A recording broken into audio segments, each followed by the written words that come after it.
संत समाज हिंदू सनातनियों को मेरी ओर से आप सभी का मेरे YouTube चैनल में हार्दिक स्वागत है। आचार्य प्रशांत के वक्तव्य को काफी दिनों से समझने का प्रयास कर रहा था। पहले तो उनकी बातें अच्छी लग रही थी, फिर सुनते सुनते यह समझ आया धर्म का प्रचार तो कर रहे हैं, साथ ही साथ अपना व्यवसाय भी चला रहे हैं। कुछ बातें ओशो रजनीश से मिलती जुलती प्रतीत होती हैं और कुछ बातें स्वयं कहते हैं और समझने के आधार पर कुछ बातें ऐसे निकल जाती हैं जो बिल्कुल भी समझ नहीं आती। इनके द्वारा कहे गए वक्तव्य को एक बार अवश्य ही देखें। सनातन धर्म के विशाल ज्ञान के स्रोत से आचार्य प्रशांत ने क्या सीखा, यह वीडियो देखने के बाद मुझे बार बार आश्चर्य होता है। तुम्हें आबादी बढ़ानी है तो लैब में पैदा कर लो ना बच्चा, कौन मना कर रहा है? तुम्हारा नेशनलिज्म आगे बढ़ जाएगा।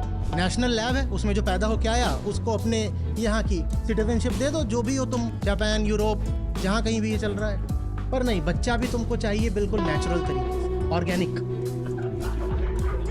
बिल्कुल ताज़ा ताज़ा अभी यूटेरस से निकला है। सब कुछ अगर नेचुरली होना है तो डिलीवरी भी जंगल में होनी चाहिए।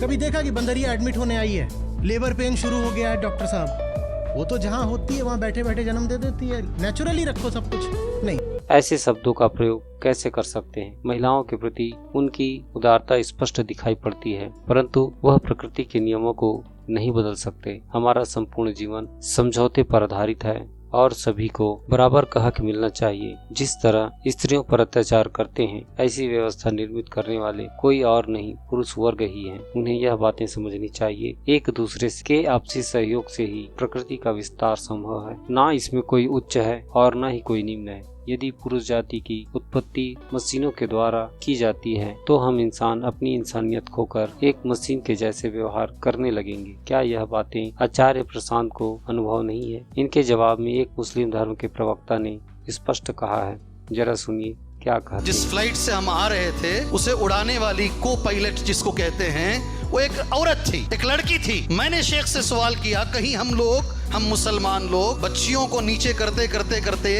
ऐसा तो नहीं है कि हमने इनको बहुत ज्यादा नीचे कर दिया है और दूसरी कौम अपनी बच्चियों को ऊपर उठाते उठाते इतना ऊपर उठाए हैं पढ़ाकर लिखाकर कि आज उनकी बच्चियां प्लेन चला रही हैं। मैंने ये सवाल किया, ये समझ में आया क्या भाई ये समझ में आया क्या? अरे भाई आया नहीं आया जी, आगे सुन लो। अब शेख का जवाब, शेख ने बड़ा अच्छा जवाब दिया, मुझे दिल को लगा जवाब। ये बच्ची अगर प्लेन नहीं उड़ाएगी तो दूसरा कोई रहेगा जो आएगा ये प्लेन उड़ाएगा, इसका नुकसान नहीं होगा। यहाँ तक आया ना समझ में? लेकिन अल्लाह ने इस बच्ची को औरत होने के हिसाब से इसे एक जिम्मेदारी दी है। अगर एक माँ है इसकी एक जिम्मेदारी है, अगर एक बीवी है उसकी एक जिम्मेदारी। अगर वो जिम्मेदारी इसने नहीं निभाई तो दुनिया में कोई और उसकी जिम्मेदारी नहीं निभा सकता, वो जगह हमेशा खाली रहेगी।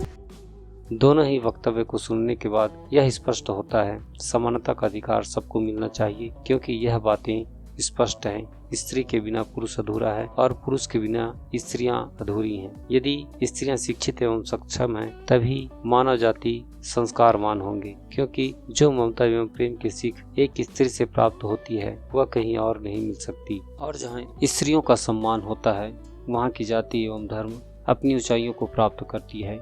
हिंदुओं में मुस्लिम धर्म की अपेक्षा स्त्रियों को स्वतंत्रता एवं सम्मान प्राप्त है, इसलिए हिंदू समाज प्रकृति में संतुलन बनाए रखने में सहज है। परंतु मुस्लिम स्त्रियां बहुत अधिक प्रताड़ित हैं और इसी कारण मुस्लिम समुदाय के पुरुष अधिक प्रतीत होते हैं और अपने धर्म के प्रति कट्टरता धार्मिक दबाव के कारण अवश्य देखने को मिलता है।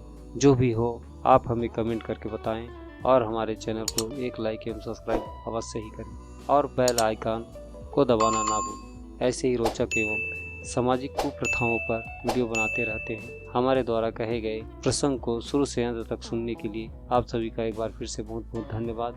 परमपिता परमेश्वर आपके एवं पूरे परिवार को सुख शांति प्रदान करें।